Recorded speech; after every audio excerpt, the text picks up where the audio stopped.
Welcome to the deep dive. We pull out the key ideas from our sources to help make sense of things. Glad to be here. So today, we're diving into something pretty fundamental, really. Our beliefs. Yeah. The material we looked at, it basically says beliefs. Well, they drive everything, right? Right. Our actions, even our health. Absolutely. They're incredibly powerful. So yeah, let's explore how these often unseen ideas really shape our lives. Okay, let's get straight into it. And what's key, I think, right from the start, is that we're not really here to judge if a belief is right or wrong. No, definitely not. The focus is purely on the impact, how they steer our thoughts, feelings, and what happens because of them. Exactly. And there's that great visual metaphor the source uses, Freud's iceberg model. Ah, yes. Classics. We all know the Titanic story, obviously. Huge ship, but it was the massive hidden part of the iceberg that caused the disaster. Mm-hmm. Well, the idea here is similar. Our conscious stuff, what we do, our behaviors, Yeah. that's just the tip. Precisely. And it's what's underwater. Those deeper layers are underlying beliefs. That's where the real driving force is. So our mission for this deep dive is to try and understand how these beliefs, especially the ones that the source calls limiting beliefs, Yeah. how they can kind of sabotage us, often without us even realizing it, in, well, all sorts of areas. And it's important to remember, like the source points out, this isn't about saying a belief is true or false. Health psychology just looks at how it influences behavior. That's the angle. Got it. Okay, so that's the stage. Let's dig into this iceberg model a bit more. What are the layers? Right. So the model basically has 3 levels. First, there's the bit above the water. The visible part. Yeah, exactly. Our behaviors, think about like how you dress, the way you talk, your gestures, Right. all the outward stuff people see. Okay, makes sense. Then what's just under the surface? So just below the waterline, you've got thoughts and emotions. These aren't quite as obvious as actions, maybe, but we're usually aware of them ourselves.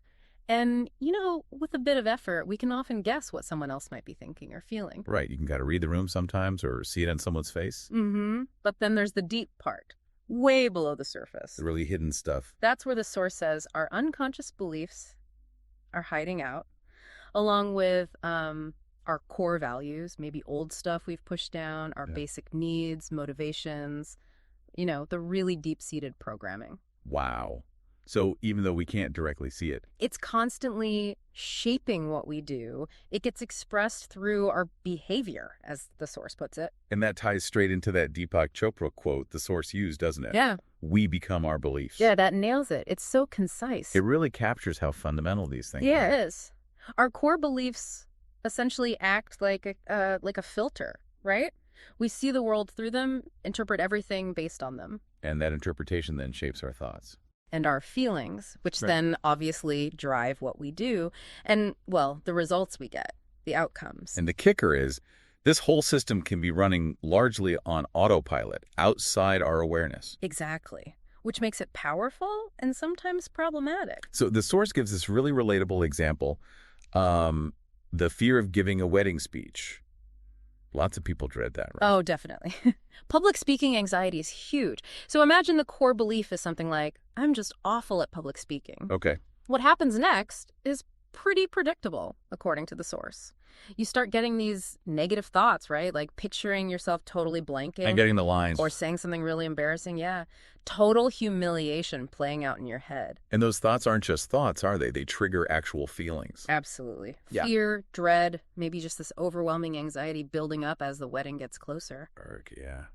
You can feel it just thinking about it. And then this internal state, it starts showing up externally in your behavior. Well, the source gives examples like, maybe you keep putting off writing the speech because just thinking about it feels bad. Procrastination, classic. Right. Or maybe during the speech itself, you're fidgeting, you sound nervous, you rush through it, and afterwards... I'll probably think never again. Exactly. You actively avoid any situation that looks like public speaking in the future, which, of course, just reinforces the original fear. And the outcome of the speech itself might not be great, which then just confirms that belief. See?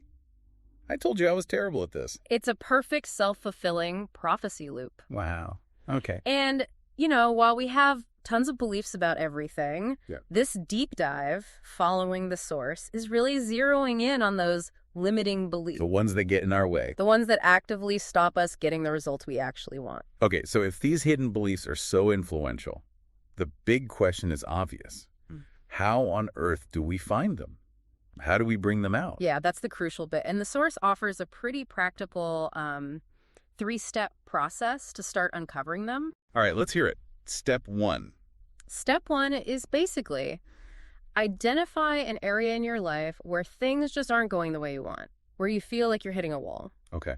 Like what? The source gives examples like maybe it's job interviews always going badly, or public speaking, like we just talked about, or maybe struggling to manage deadlines, or even having trouble in relationships. So pick a specific struggle zone. Exactly. Pinpoint something tangible where you feel frustrated or, stuck. Right. Got it. So that's step 1. What's step 2? Step 2, once you've got that area, is to list out honestly what's not working there. Be specific. Like the symptoms. Kind of. Yeah. Are you getting super nervous? Are you just not planning things out? Do you feel like you, lack the skills or the experience? Or maybe it's just low motivation or confidence holding you back. So make a list of the problems within that area. Yeah. Create a clear inventory of the specific challenges you're actually facing. Okay. Area identified, problems listed. Now for step 3, this sounds like the deep dive part. How do we find the beliefs underneath? This is where you connect the dots. For each thing you listed in step 2, each problem, you ask yourself this key question. Okay. What do I believe about myself, or maybe about other people, or just about the world in general that could be causing this? Ah, okay. That's the core question. Yeah. And the source gives some great examples to make it clearer. Like what? So, if job interviews are the problem area, maybe digging down reveals a belief like, I believe I'm just not outgoing enough, or I believe I'm not articulate. Mm-hmm. Or if it's relationship trouble, maybe it's, I believe others will eventually let me down. For public speaking, maybe I believe only naturally talented people can do that well. Or for career stuff. Maybe I believe there just aren't enough good jobs out there for someone with my skills. Exactly. These examples show how those surface frustrations, those things you listed in step 2, can often link back to these deeper, often unconscious assumptions. Assumptions about ourselves, about others, about how the world works. Right. And what's interesting, the source hints at this, is that sometimes when you actually voice these beliefs, they can sound kind of, well, maybe not entirely rational when you hear them out loud. Yeah, bringing them into the light can expose them a bit. Definitely. And the source also makes a really good point. If you find this self-questioning tricky, which many people do. It's hard to see your own blind spots. Exactly. So getting perspective from someone who knows you well, or maybe a coach or a mentor, that can be super helpful in uncovering these things. That makes a lot of sense. Okay, so we go through this process.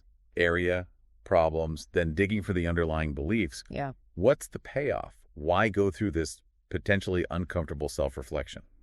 Well, the source points out that just the act itself, the self-reflection, building self-awareness, is valuable for growth, period. True. But the main benefit is about regaining control, really. Once a belief is dragged out of the unconscious and into conscious awareness, You can actually look at it. you can look at it, you can question it, you can challenge it, and that gives you the power, the agency to potentially change your patterns and start getting different results.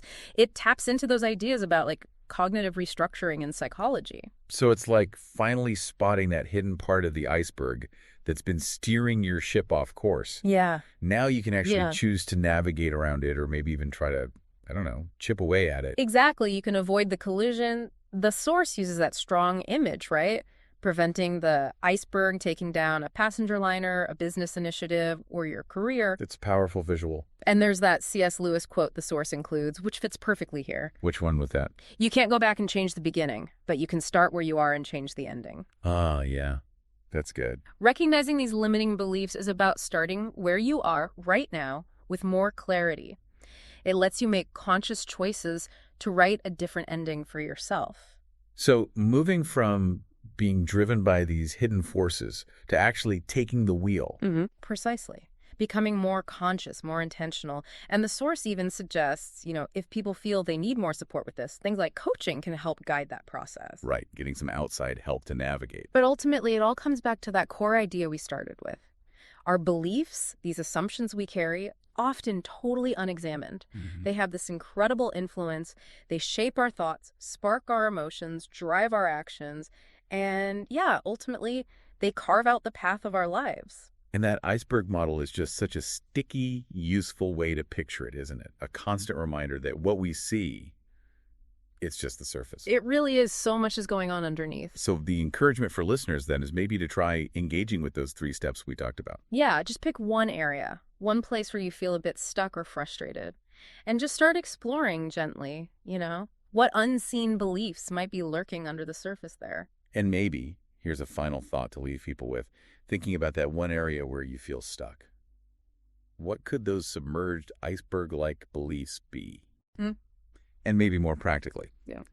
What's just one small thing, one tiny step you could take, say, this week, to try and bring one of those potential beliefs out into the open, into your conscious awareness? Because, as we've sort of unpacked here, just gaining that visibility, seeing the belief for what it is, that really is the first essential step towards having the chance to change things. Seeing is the first step to steering differently. Thanks for taking this deep dive with us.